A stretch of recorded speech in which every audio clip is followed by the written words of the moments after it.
Welcome back to the Midnight Who Show, and today we have another classic review, and today we're going to be taking a look at, of course, Doctor Who, The Mind Robber, and I find this a very unique story, with some problems, mainly being that, of course, with some production troubles from the previous story, this story was, of course, added an additional episode, and I don't think it needed it, and that is probably the biggest negative I've had with this story, is that first episode I just don't really enjoy.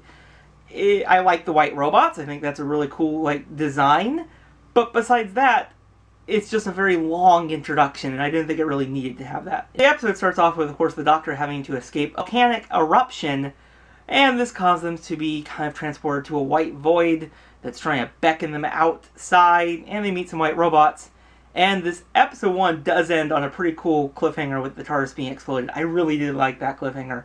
But soon the Doctor, Jamie, and Zoe soon find themselves in the land of fiction, where of course they meet storybook characters from Rapunzel to of course Medusa and even a Minotaur.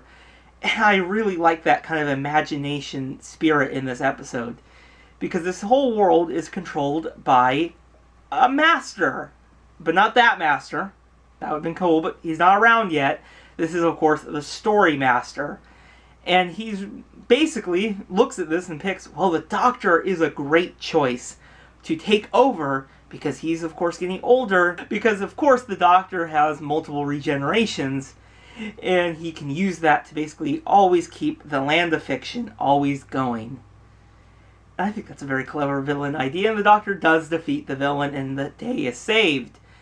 Now, I also really enjoyed how, of course, Fraser Hines got ill during this story, and they did find a really clever way to get around that. Instead of just having Jamie be a cardboard cutout for most of the episode, no, they decided to recast the character for that one little episode, and basically the Doctor had to put Jamie's face together. The Doctor gets another chance, and he does fix everything.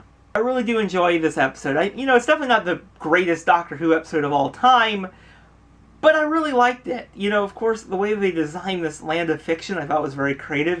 All those words in the forest, that was kind of cool. And of course, I think the idea of this kind of creating a land of fiction, and there's the Story Master, and he realizes the Doctor is the perfect asset for him, and he tries to get him there. I thought that was really clever. And they came up with some very unique ideas in this story, and it's definitely a really enjoyable watch. And if you haven't watched it, I definitely recommend it. Is it the best second Doctor story out there? No. But it is just a really enjoyable episode of Doctor Who with just one little problem, and that's just a little too long. It needed to be 4 episodes, not 5, because you can really see how that creates some really big problems for the story. But there's some really good parts of it, but yeah. So yeah, overall, this is definitely about a 7.5 out of 10 for me on this story.